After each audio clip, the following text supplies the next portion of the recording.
Yes, lovely people. I hope you're well and welcome to another edition of Thursday Thoughts. Been joined here by the one, the only Luke Tanner, and we've got some stuff to talk about, stuff that's in the news at the moment, and a couple of thought-provoking subjects. So, I've got to start off with this video here by Garry, who's not too happy with a certain Colby Covington, and I'll play the video and then we can discuss it. What's up, everyone? So I'm coming on to let everybody know, keep everybody in the loop and keep everyone updated because it matters. A month ago, I was offered a fight with Colby Covington. It took me all of 20 seconds to respond to the email saying, yes, I'm in. A month later, we've still got no response from Colby. He's avoiding me like the plague. And there's one reason, and one reason only, this fight isn't happening. And his name's Colby Covington. Well. Ian Machado Garry has spoken. So I want to just ask, obviously we know how this beef started. Colby Covington started saying some wild stuff about Ian Garry's wife. Obviously Ian Garry as a husband wants revenge. I can fully empathize with that feeling.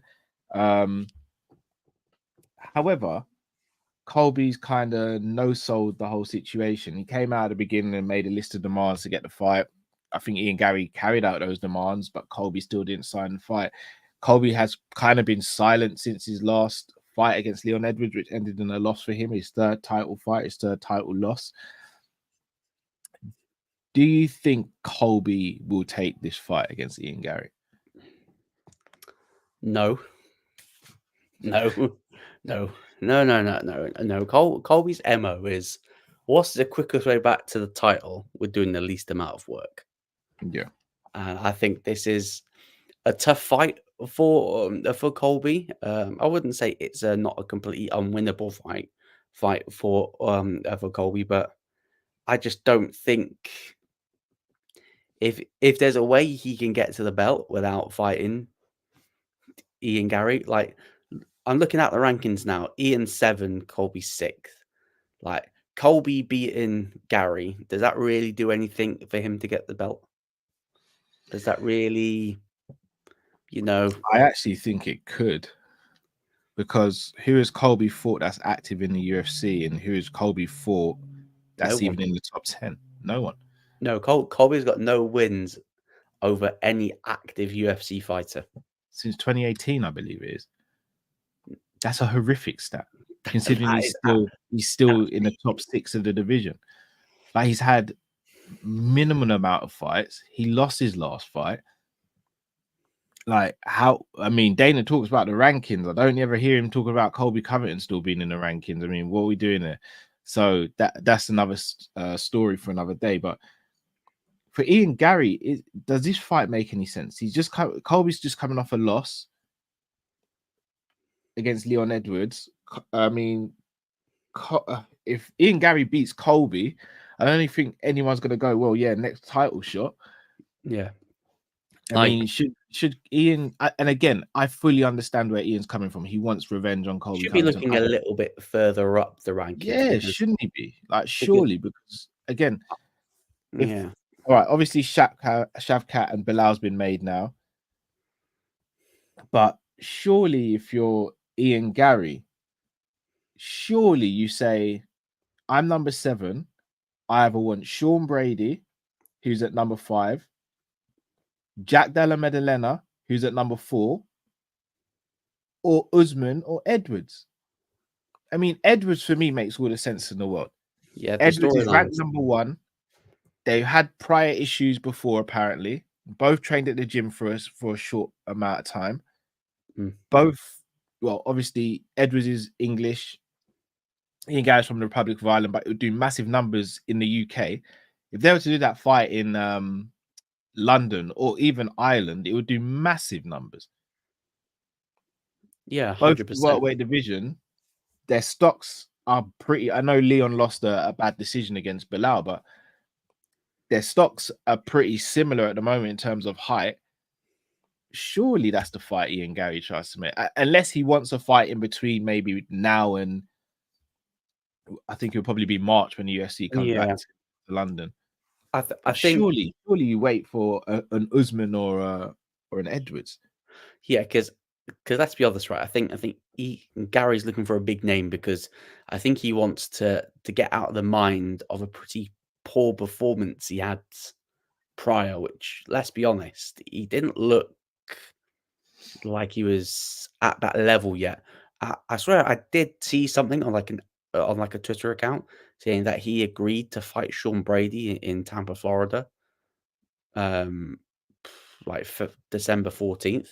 So how December. true that is, I'm not 100% sure because that Might would be a make good fight. sense.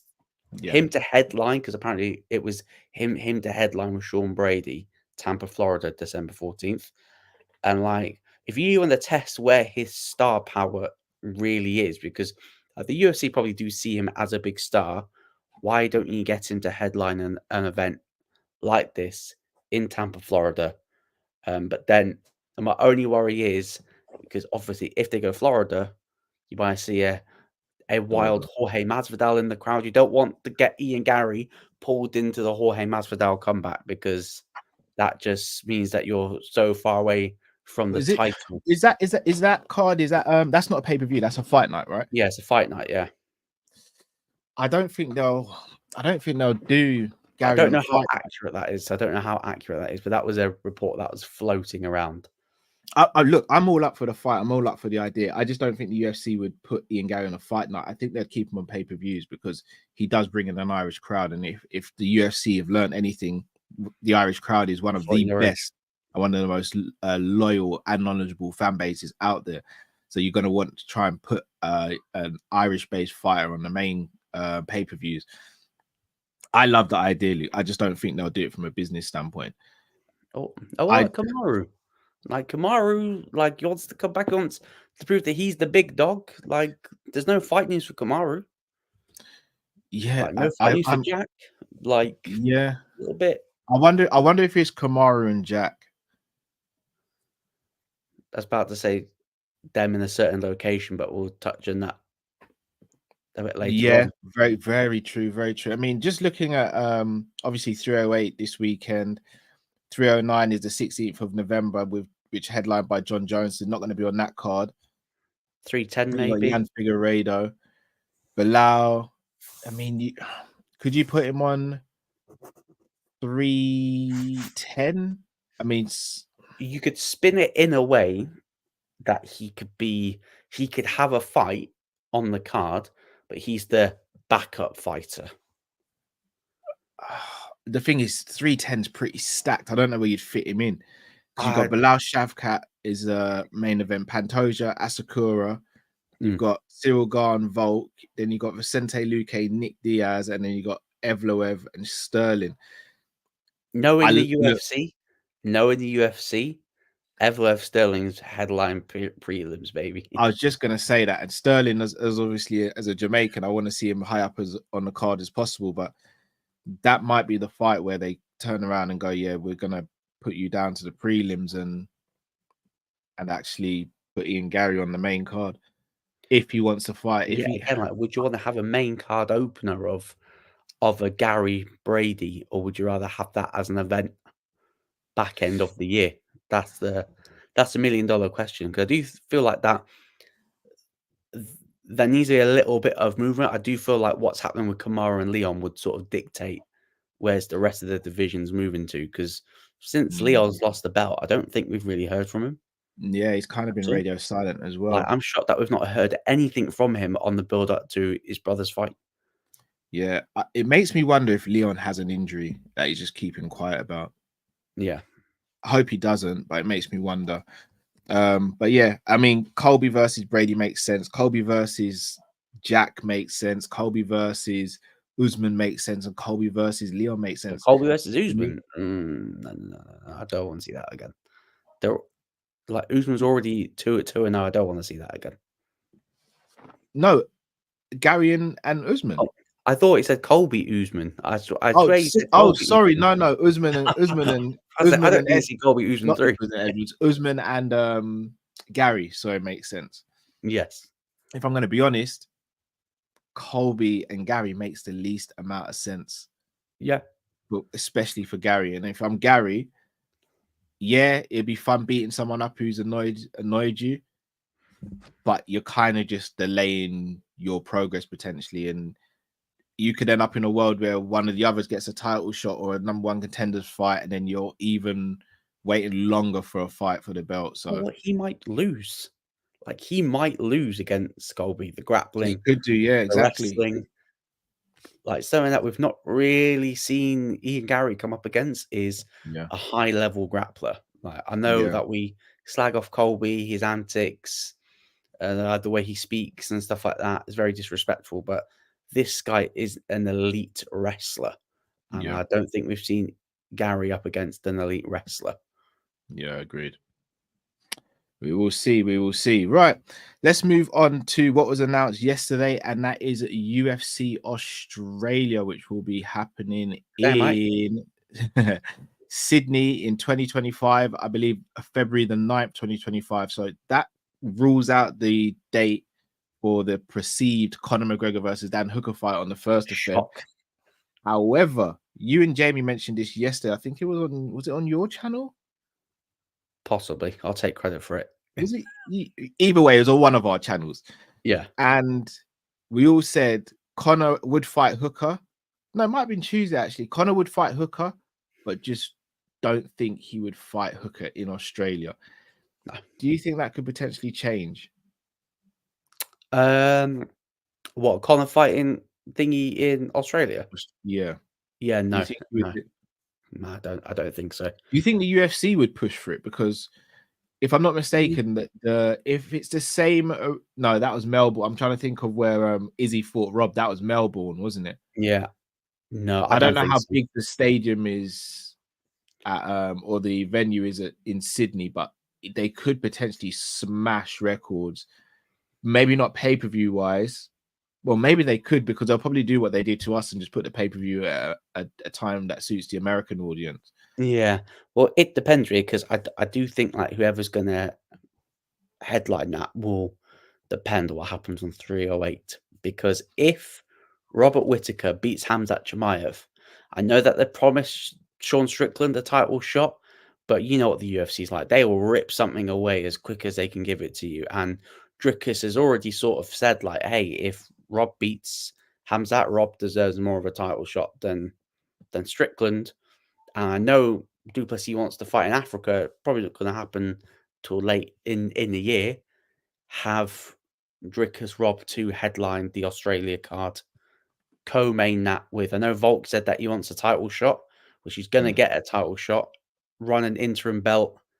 Him and Lopez, which he's open to. Ilya Volk 2, Max Volk 4.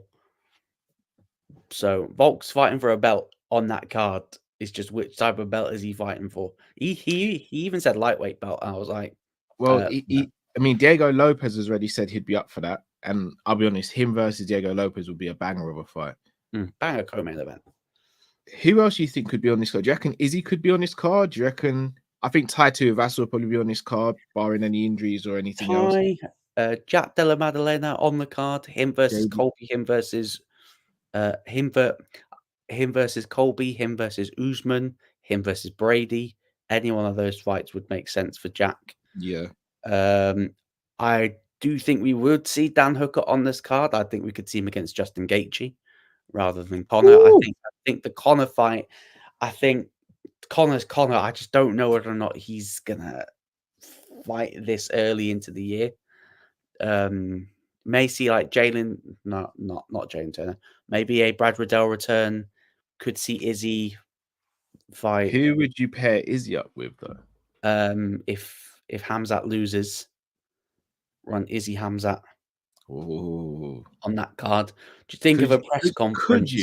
Could you if let's say Rob does win, but the UFC stick to their word and Sean Strickland does get the next title shot, could you run Izzy Whittaker 3?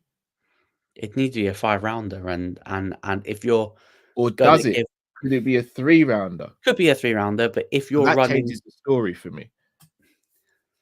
Yes, it does. But if you're running Volk as the interim, like running him as the co-main event, just don't know if you could run that trilogy back.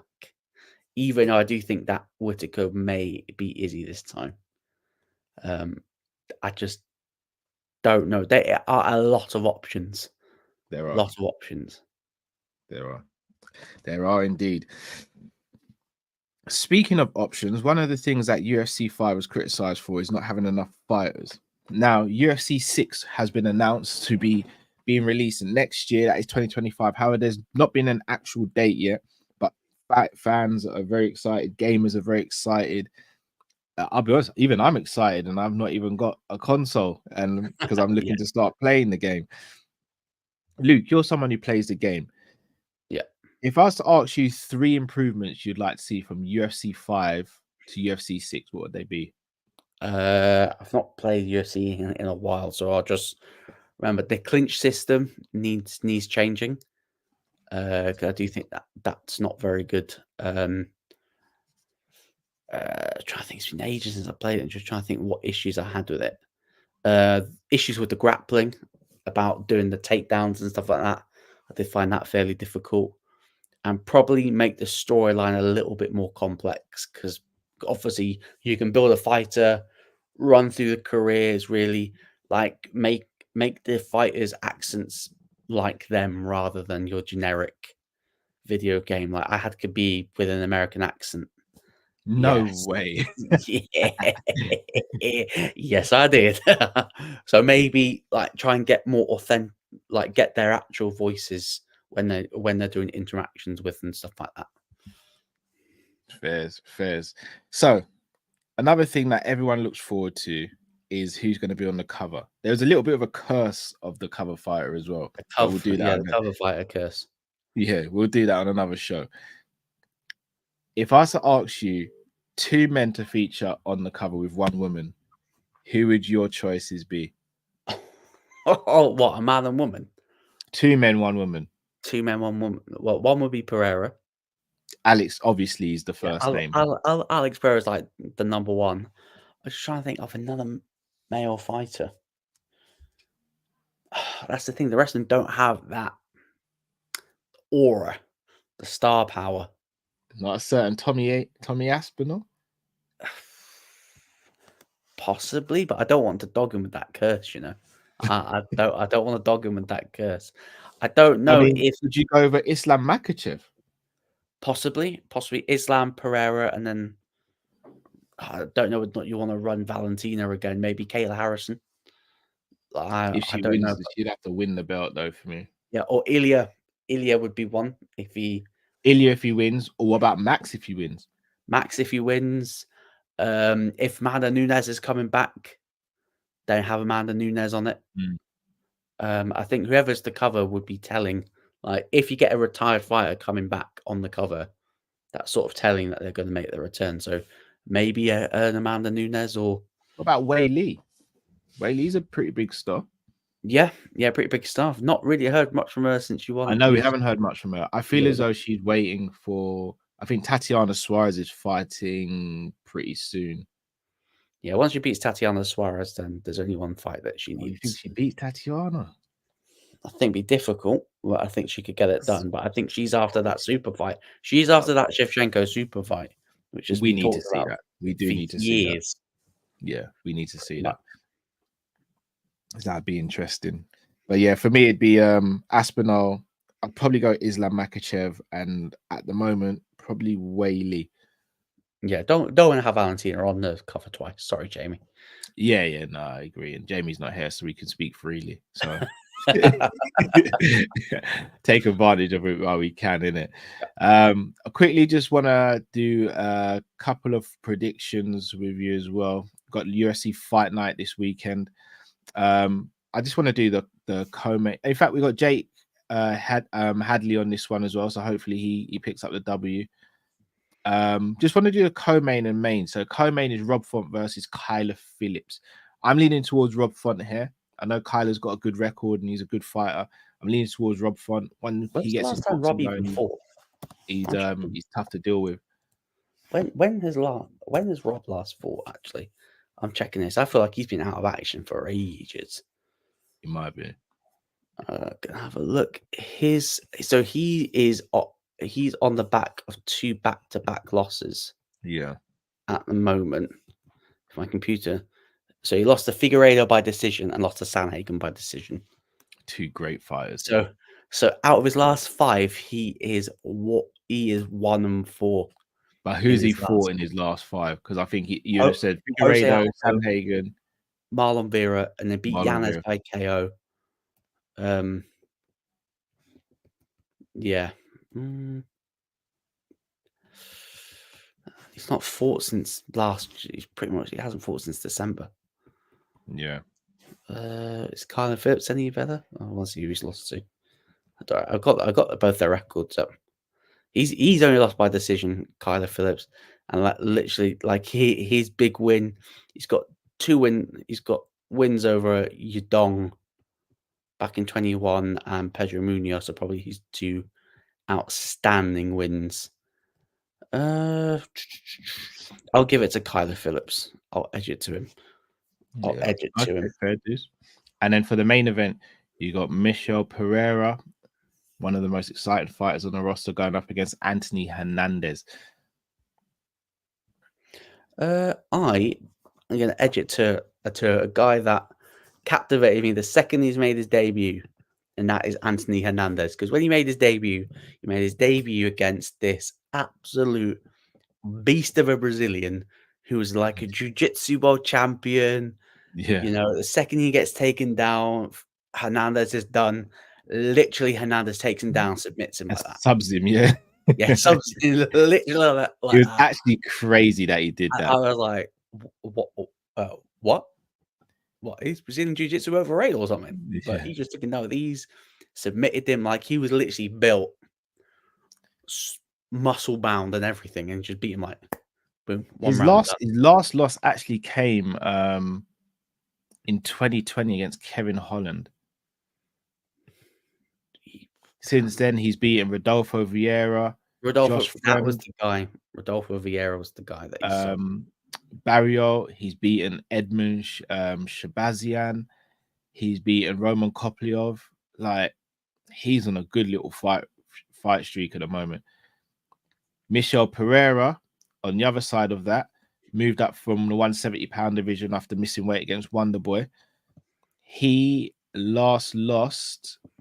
Jeez, having to go back a little while to see when he last lost against Diego Sanchez because of an illegal knee back in 2020. Since then, he's beaten Zalim Imadev, Chaos Williams, Nico Price, Andre Fiallo, Santiago Ponzinibbio, all at welterweight though, Petrovsky, Oleszek, Pateria, who fought in the card where he was basically getting robbed by the referee, and now he's fighting Hernandez. This is a really, really good fight, and I think this is kind of going under the radar. This for me could have been on a pay-per-view. This fight, two very exciting fights, like 2 guys who finish. Like this is a sleeper fight. I think it's going to be a banger. Personally, I'm going to lean towards. I'm actually going to lean towards Pereira because I think in the first 2 rounds he's extremely dangerous. And I think it should be good fun. So I'm just looking at my missus. My little one is doing a madness at the moment. So I'm in here. I might just draw this out or pretend I'm filming even when we're finished. But yeah, I'm gonna go Michel Pereira. I think it'll be a really good fight and a really good. I'll go with Hernandez. I'll go with Hernandez. Yeah, dudes, we'll see what happens. But Luke, tell the people where they can find you and what you have coming up shortly or in the near future. Yes, so you can find my channel as just as Luke Tanner, just as my name. I'm going to have a video out today about Bivol's team launching basically a complaint over the decision against Peterviev. And then I'll also be touching on Anthony Joshua versus Dubois 2 to happen before April. And then also I'll probably have a video out tomorrow about why the PFL need Francis to win this weekend. So that will be out the next couple of days. Both uploads, not live streams. Cool. I will have an upload of the PFL 5-minute preview, but if you want a more in-depth preview, check out Luke's channel. Me, Jamie, and Luke were on there last night and gave a good little preview there. I'll do a 5-minute preview. Then I'll probably do a show tomorrow morning or around this time again tomorrow, and then Saturday we got the PFL watch along. So yeah, pretty much every day this week you've seen one of us. So yeah, it's not been off bad. work It's not this week. bad. Long may this continue. Long may this continue. But people, if you haven't already, please do smash that like button, subscribe if you're new to the channel. Also, make sure you subscribe to Luke's channel and Jamie's channel. Links are in the description. And yeah, it's been another Thursday Thought, people. Thank you very much for watching and listening. Till we see you next time. Take it easy, everyone. Thank you.